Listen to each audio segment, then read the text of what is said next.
ಮಾಡ್ಬೋದು. ಇವತ್ತು ನನಗೆ ಒಬ್ಬನೇ ಮಗ, ಅಣ್ಣನವರಂತರೂ ಮಗಳನ್ನ ಒಳ್ಳೆ ರೀತಿಯಾಗಿ ಮದುವೆ ಮಾಡಿಕೊಟ್ಟು ಅವಳಿಗೆ ಬಿಸ್ನೆಸ್ಸನ್ನು ಮಾಡಿಸ್ಬೇಕು ಅಂತ, ಪೀಸ್ಫುಲ್ ಆಗಿರಲಿ ಅವ್ರ ಮೈಂಡು ಅಂತ. ಯಾಕಂದರೆ ದಿನ ಬೆಳಗಾದರೆ ನಾವು ಸಮಾಜ ಸೇವೆ ಜನಸೇವೆ ಮಾಡುವಂಥ ಸಂದರ್ಭದಲ್ಲಿ ಭಾಳಷ್ಟು ಕಷ್ಟ ಕಾರ್ಪಣ್ಯಗಳನ್ನು ಜನ ಹೇಳ್ತಾರೆ.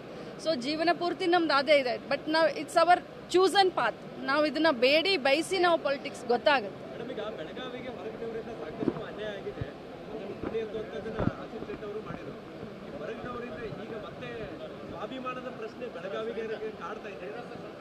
ಅದು ಖಂಡಿತವಾಗ್ಲೂ ಕಾಡುತ್ತೆ. ಮುಂಬರುವಂಥ ದಿನದಲ್ಲಿ ಇದನ್ನು ನಾವು ಯಾರೂ ಹೇಳ್ತಾ ಇಲ್ಲ, ಅವರ ಸ್ವಂತ ಪಕ್ಷದವರೇ, ಅಣ್ಣನವರು ಹೇಳಿದಾಗೆ ಪಕ್ಷದವರು ಹೇಳ್ತಾ ಇದ್ದಾರೆ.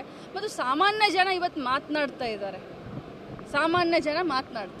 ಸ್ಪಂದನೆ ಮಾಡ್ಬೋದು. ಇವತ್ತು ನನಗೆ ಒಬ್ಬನೇ ಮಗ, ಅಣ್ಣನವರಂತರೂ ಮಗಳನ್ನ ಒಳ್ಳೆ ರೀತಿಯಾಗಿ ಮದುವೆ ಮಾಡಿಕೊಟ್ಟು ಅವಳಿಗೆ ಬಿಸ್ನೆಸ್ಸನ್ನು ಮಾಡಿಸ್ಬೇಕು ಅಂತ, ಪೀಸ್ಫುಲ್ ಆಗಿರಲಿ ಅವ್ರ ಮೈಂಡು ಅಂತ. ಯಾಕಂದರೆ ದಿನ ಬೆಳಗಾದರೆ ನಾವು ಸಮಾಜ ಸೇವೆ ಜನಸೇವೆ ಮಾಡುವಂಥ ಸಂದರ್ಭದಲ್ಲಿ ಭಾಳಷ್ಟು ಕಷ್ಟ ಕಾರ್ಪಣ್ಯಗಳನ್ನು ಜನ ಹೇಳ್ತಾರೆ.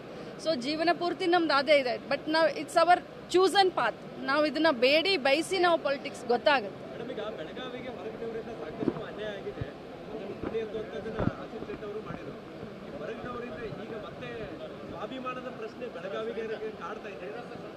ಅದು ಖಂಡಿತವಾಗ್ಲೂ ಕಾಡುತ್ತೆ. ಮುಂಬರುವಂಥ ದಿನದಲ್ಲಿ ಇದನ್ನು ನಾವು ಯಾರೂ ಹೇಳ್ತಾ ಇಲ್ಲ, ಅವರ ಸ್ವಂತ ಪಕ್ಷದವರೇ, ಅಣ್ಣನವರು ಹೇಳಿದಾಗೆ ಪಕ್ಷದವರು ಹೇಳ್ತಾ ಇದ್ದಾರೆ. ಮತ್ತು ಸಾಮಾನ್ಯ ಜನ ಇವತ್ತು ಮಾತನಾಡ್ತಾ ಇದ್ದಾರೆ.